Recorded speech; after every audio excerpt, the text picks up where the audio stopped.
Mambo vipi rafiki yangu? Uko poa? Mimi niko freshi zaidi ya jana. Sasa leo nimekuja na mada nzuri yenye mafunzo ndani yake. Naamini utaenjoy. Kaa nami kuanzia mwanzo mpaka mwisho. Kabla hatujaendelea na chakula chetu cha leo, fanya kubonyeza neno subscribe, kisha bonyeza alama ya kengele hapo chini. Lakini usisahau kulike na kucomment, utakuwa umetisha sana. Kuna wakati kwenye maisha ya mapenzi, unafika mahali unajikuta moyo haupo tena pale ulipokuwa zamani. Unajaribu kuvumilia, unajipa muda, lakini ukweli unabaki kuwa hisia zimebadilika. Sasa swali linakuja, unaachaje bila kuharibu kabisa moyo wa mtu aliyewahi kuwa kila kitu kwako? Karibu sana kwenye video hii. Kama umewahi kuwa kwenye mahusiano ambayo unahisi yamefika mwisho, lakini hujui uanzeje kuondoka bila kuumiza mwenzako, basi hii video ni kwa ajili yako. Hapa hatutazungumza tu kwa juu, bali tutachambua kwa kina kabisa namna ya kufanya hii hatua kwa heshima, utu na busara. Kumbuka, kuachana si lazima iwe vita. Inaweza kuwa mazungumzo ya watu wawili waliokomaa kiakili na kihisia. Sasa kaa vizuri, tulia na tusafiri pamoja kwenye mada hii muhimu sana. Namba 1, kujua sababu ya kuachana. Kabla hujaamua kumwacha mpenzi wako, lazima kwanza uwe mkweli na nafsi yako. Jiulize, ni nini hasa kinakufanya utake kuondoka? Je, ni hisia zimepungua au kuna matatizo makubwa zaidi? Usikimbilie maamuzi kwa hasira au presha za muda mfupi. Mara nyingi watu huacha bila kuelewa chanzo na baadaye hujuta. Ukijua sababu zako vizuri, utaweza kuzielezea kwa utulivu bila kumchanganya mwenzako. Hii pia itakusaidia kuepuka lawama zisizo na msingi. Kuwa clear kichwani kwanza kabla hujaongea na mtu. Hii ni hatua ya msingi sana. Bila hii unaweza kuharibu zaidi kuliko kurekebisha. Kumbuka, clarity ni kila kitu kwenye maamuzi makubwa kama haya. Namba 2, chagua muda sahihi. Sio kila muda unafaa kwa mazungumzo mazito kama haya. Usimwambie mtu anamwacha wakati ana stress kazini au anapitia changamoto nyingine. Hii inaweza kuongeza maumivu maradufu. Tafuta muda ambao wote mpo relaxed kiasi. Mazungumzo mazito yanahitaji utulivu wa akili. Pia hakikisha hakuna interruptions ili muweze kuongea vizuri. Usifanye kama unamrushia bomu la ghafla. Heshimu hali ya mwenzako. Timing nzuri inaweza kupunguza maumivu kwa kiwango kikubwa.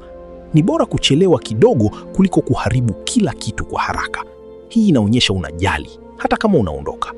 Namba 3, ongea naye uso kwa uso. Kuachana kwa text au call ni njia mbaya sana, isipokuwa kama hakuna namna nyingine. Mtu aliyekuwa karibu na wewe anastahili heshima ya kuambiwa ana kwa ana. Hii inaonyesha maturity yako. Pia inampa nafasi ya kuelewa hisia zako vizuri. Macho kwa macho, ukweli unaeleweka zaidi. Kukimbia mazungumzo kunaonyesha uoga. Hata kama ni ngumu, simama imara. Mazungumzo ya ana kwa ana hujenga closure nzuri. Hii itasaidia wote wawili kusonga mbele. Usikwepe hii hatua muhimu. Hapa ndipo utu wako unaonekana. Namba 4, kuwa mkweli lakini mpole. Usifiche ukweli, lakini pia usiwe mkali. Kuna tofauti kati ya ukweli na ukatili. Chagua maneno yako kwa makini. Usitumie lugha ya kumshambulia mwenzako. Eleza hisia zako bila kumlaumu. Mfano, sema nahisi badala ya wewe unafanya. Hii inapunguza defense kwa mwenzako. Ukweli una nguvu, lakini ukisemwa vibaya unaweza kuumiza zaidi. Lengo si kuharibu, ni kueleza. Kuwa gentle lakini firm. Hii itasaidia mazungumzo kwenda vizuri. Mwisho wa siku, heshima ibaki. Namba 5, usimlaumu mwenzako moja kwa moja. Kila mtu ana mapungufu, lakini si sahihi kumtwika mzigo wote. Mahusiano ni ya watu wawili. Ukianza kumlaumu, ataingia kwenye defensive mode. Mazungumzo yatageuka ugomvi. Badala yake, eleza jinsi unavyojisikia. Kubali hata wewe una nafasi kwenye yaliyotokea. Hii inaonyesha maturity yako. Hakuna mtu mkamilifu. Kuachana sio lazima kuwe na mwenye makosa. Wakati mwingine ni compatibility tu. Heshimu hilo. Hii itasaidia kuachana kwa amani zaidi. Namba 6, epuka ahadi za uongo. Usimwambie labda tutarudiana kama unajua wazi huna mpango huo. Hii itampa matumaini ya uongo. Mwisho wake ataumia zaidi. Kuwa clear tangu mwanzo. Ingawa ni ngumu, ni bora kuliko kumdanganya. Watu wengi huumia zaidi kwa sababu ya false hope. Usijaribu kumsoft kwa maneno yasiyo ya kweli. Ukweli unauma kidogo, lakini unapona haraka. Uongo unauma taratibu, lakini kwa muda mrefu. Heshimu hisia zake kwa kusema ukweli. Hii itasaidia wote kusonga mbele. Uwazi ni muhimu hapa. Namba 7, kubali hisia zake. Anaweza kulia, kukasirika au kushangaa. Hizo zote ni reactions za kawaida. Usimwambie usiwe hivyo. Badala yake, mpe nafasi ya kuelezea hisia zake. Sikiliza bila kumkatiza. Hii inaonyesha unamheshimu. Hata kama unaondoka, bado unaweza kuwa binadamu mwema. Kila mtu huumia tofauti. Usidharau hisia zake. Kuwa na empathy. Hii itafanya hali isiwe mbaya zaidi. Wakati mwingine, kusikiliza tu kunatosha. Hii ni hatua muhimu sana. Namba 8, usifanye mazungumzo haraka haraka. Usikate mawasiliano ghafla bila explanation. Hii inaitwa ghosting na inaumiza sana. Mtu anabaki na maswali mengi. Badala yake, malizia mambo kwa heshima. Hata kama ni ngumu, toa closure. Haraka haraka huacha majeraha makubwa. Chukua muda kuelezea kila kitu. Hii inaonyesha wewe ni mtu wa heshima. Usikimbie responsibility. Hii itasaidia wote kuendelea bila mizigo ya zamani. Closure ni muhimu sana kwenye mahusiano. Usiruke hii hatua. Namba 9, mpe muda wa kupokea hali hiyo. Baada ya kuachana, usitegemee kila kitu kuwa normal mara moja. Mpe muda mwenzako kupokea hali. Usilazimishe urafiki wa haraka. Wengine wanahitaji space. Heshimu hilo. Kila mtu anapona kwa pace yake. Usimsumbue sana baada ya maamuzi. Hii itamsaidia kuheal. Pia itakusaidia wewe. Muda ni dawa muhimu. Usiingilie mchakato huo. Heshima iendelee hata baada ya kuachana.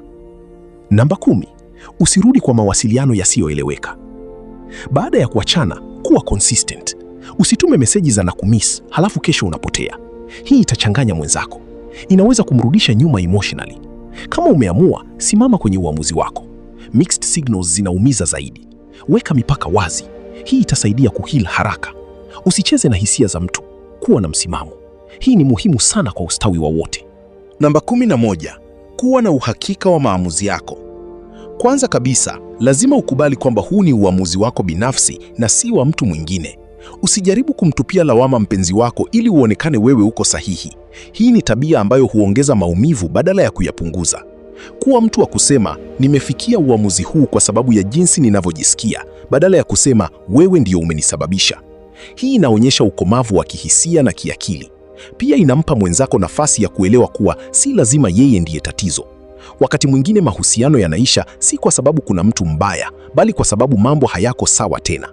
Ukikubali responsibility, unakuwa unadhibiti hali vizuri zaidi. Hii itapunguza drama na lawama zisizo na maana. Pia itakusaidia wewe mwenyewe kuwa na amani ya moyo. Mwisho wa siku, ujasiri wa kusimama kwenye maamuzi yako ni ishara ya mtu aliyekuwa. Namba 13, kuwa na utulivu kiakili na kihisia. Ni muhimu sana kuhakikisha unaongea ukiwa umetulia. Usianze mazungumzo ya kuachana wakati una hasira, umeumia sana au uko emotional kupita kiasi. Hisia kali zinaweza kukufanya useme maneno ambayo baadaye utajutia. Wakati mwingine unaweza kumuumiza mtu bila hata kukusudia. Chukua muda wako kwanza kutulia. Tafakari vizuri unachotaka kusema. Ukiongea kwa utulivu, hata ujumbe wako utapokelewa vizuri zaidi. Pia itasaidia kuepuka mabishano yasiyo ya lazima. Mazungumzo ya aina hii yanahitaji akili safi na moyo wa subira. Hii inaonyesha maturity yako. Utulivu wako unaweza kupunguza hata maumivu ya mwenzako. Ni rahisi sana kuharibu, lakini ni vigumu kurekebisha. Kwa hiyo tulia kwanza, ndipo uchukue hatua. Namba 14, usidharau hata siku moja huyo uliachana naye.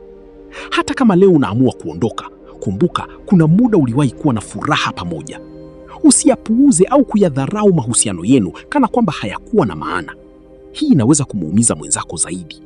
Badala yake, tambua na heshimu yale mazuri yaliyowahi kuwepo. Unaweza kusema, tulikuwa na wakati mzuri pamoja na nashukuru kwa hilo. Hii inaonyesha wewe ni mtu wa shukrani. Pia inasaidia kumaliza mahusiano kwa amani. Kila mahusiano yana thamani yake, hata kama yanaisha. Usiyafute kabisa kama hayakuwahi kuwepo. Heshima ya mwisho ni muhimu sana. Hii huacha kumbukumbu nzuri badala ya maumivu tupu. Na pia inakusaidia wewe kutokubeba hatia moyoni. Namba 15, jitunze baada ya kuachana. Watu wengi hufikiria kuwa aliyemwacha ndiye hana maumivu, lakini ukweli ni kwamba hata wewe unaweza kuumia. Baada ya kuachana, jipe muda wa kujitunza kihisia na kiakili. Usijilazimishe kuonekana strong wakati ndani unaumia. Kubali hisia zako. iwe ni huzuni, upweke au hata relief. Hizi zote ni hisia za kawaida. Tafuta vitu vinavyokupa amani kama marafiki, familia au shughuli unazopenda. Usijifungie peke yako sana, lakini pia usikimbie hisia zako. Healing ni process, sio kitu cha siku moja. Jali afya yako ya akili. Usione aibu kutafuta msaada kama unahitaji. Kujitunza ni muhimu sana kwenye hatua hii. Namba 16, usiingie kwenye mahusiano mapya haraka. Baada ya kuachana, ni rahisi sana kutaka kujaza pengo kwa kuingia kwenye mahusiano mapya. Lakini hii mara nyingi huleta matatizo zaidi. Unakuwa hujapona bado na unaanza kuhamisha maumivu kwa mtu mwingine. Hii sio fair kwa mtu mpya. Chukua muda wako kwanza kujitambua upya. Elewa nini kilikwenda sawa na nini kiliharibika kwenye mahusiano yaliyopita. Hii itakusaidia kuepuka makosa yale yale. Mahusiano mapya yanahitaji mtu aliye stable kihisia. Usitumie mtu kama dawa ya maumivu yako. Heal kwanza, ndipo uanze upya. Hii itakupa nafasi ya kuwa na mahusiano bora zaidi baadaye. Namba 17. Heshimu na tunza siri za mwenzako kwa marafiki au mitandaoni. Baada ya kuachana, usiende kusambaza siri za mwenzako kwa marafiki au mitandaoni. Hii ni tabia mbaya sana na inaonyesha kukosa maadili. Kumbuka, aliwahi kukuamini kwa mambo yake binafsi. Usivunje uaminifu huo hata kama mmeachana. Hii pia inaweza kuharibu heshima yako mbele ya watu. Watu watakuona kama mtu asiyeaminika. Heshima ya mtu haipaswi kuisha kwa sababu tu mmeachana. Kuwa na utu. Hata kama umeumia, usijibu kwa kulipiza kisasi. Hii itakuweka kwenye kiwango cha juu zaidi. Kumbuka, tabia yako baada ya kuachana ndiyo inaonyesha wewe ni nani hasa. Namba 18. Kubali kuwa si kila mtu atakuelewa. Baada ya kuachana, watu wanaweza kuwa na maoni tofauti. Wengine watakuunga mkono, wengine watakupinga. Usijaribu kufurahisha kila mtu. Kila mtu ana mtazamo wake. Muhimu ni kwamba wewe unajua sababu zako.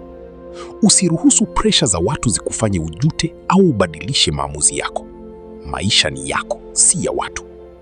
Pia epuka kuingia kwenye mabishano ya kujitetea kila wakati. Wakati mwingine, ukimya ni bora. Kubali kwamba huwezi kueleweka na kila mtu. Hii itakupa amani ya ndani. Endelea na maisha yako bila kuathiriwa sana na maneno ya watu. Namba 19. Jifunze kutokana na makosa. Kila mahusiano yana fundisho lake. Baada ya kuachana, chukua muda kutafakari. Jiulize, umejifunza nini? Ni mambo gani ungefanya tofauti kama ungepata nafasi nyingine? Hii itakusaidia kukua kama mtu. Usirudie makosa yale yale kwenye mahusiano yajayo. Kujifunza ni sehemu muhimu ya maisha. Usichukulie kuachana kama kushindwa, bali kama somo. Hii mindset itakusaidia kusonga mbele kwa nguvu zaidi. Kila experience ina maana yake. Jifunze, badilika na kuwa bora zaidi. Namba 20, kubali kuendelea na maisha bila yeye. Mwisho kabisa, kubali kwamba maisha lazima yaendelee. Kuachana si mwisho wa dunia. Kuna maisha mengi mbele yako. Usikae kwenye maumivu ya zamani milele. Jipe muda wa kuheal, lakini pia jipe nafasi ya kufurahia maisha tena. Fanya vitu vinavyokufanya uwe na furaha. Kutana na watu wapya, jenga malengo mapya. Usiruhusu mahusiano yaliyopita yakuzuie kuishi maisha yako kikamilifu. Kila mwisho ni mwanzo mpya. Kubali hilo kwa moyo wako wote. Naamini kuna kitu kizuri zaidi kinakuja mbele yako. Endelea kusonga mbele, kichwa juu. Mwisho. Na hapo ndipo tunafika mwisho wa safari yetu ya leo. Lakini ukweli ni kwamba hii sio mwisho wa hadithi yako. Ni mwanzo mpya. Kama kuna kitu umejifunza leo, basi jua kwamba kuachana sio lazima iwe chuki, ugomvi au maumivu makubwa. Inaweza kuwa uamuzi wa heshima, utu na kujijali wewe na mwenzako. Na wewe unayeangalia hii video, najua kuna sehemu ya maisha yako imeguswa. Labda unapitia hali hii sasa au uliwahi kupitia kabla. Kumbuka, hauko peke yako. Sasa nataka kusikia kutoka kwako. Ulishawahi kuachana kwa amani au ilikuwa ugomvi tu? Tuambie kwenye comments. Usisahau kulike, kushare na kusubscribe kwa maudhui zaidi kama haya. Asante na kwaheri.